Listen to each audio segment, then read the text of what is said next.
రోజు మేము ఇంట్లో తినే రైస్ ఈ రోజు మీతో నేను షేర్ చేసుకోవాలనుకుంటున్నాను. రైసే కదా ఇందులో ఏముంది అని అనుకుంటే మీరు పప్పులో కాలేసినట్టే. ఇవి మిల్లెట్స్ కలిపిన రైస్, కొర్రలు ప్లస్ రైస్. ఓన్లీ రైస్ తినాలంటే వెయిట్ పెరిగిపోతామేమో అని భయం వేస్తుంది. వట్టిగా కొర్రలు ఒక్కటే తినాలంటే కొర్రలు కూడా తినలేము. సో రెండు మిక్స్ చేసుకుని తింటే ఈజీగా తినేయచ్చు.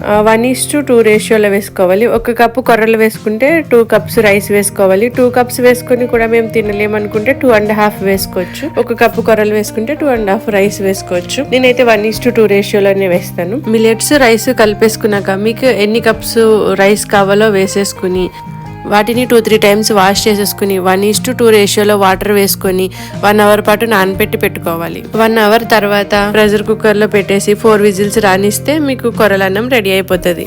ఈ రైస్ డయాబెటీస్ పేషెంట్స్ కి కూడా షుగర్ ని కంట్రోల్లో ఉంచుతుంది. అలాగే వెయిట్ లాస్ అవ్వాలనుకునే వాళ్ళకి కూడా మంచిది. కొర్రలు ఒకటే కాదు,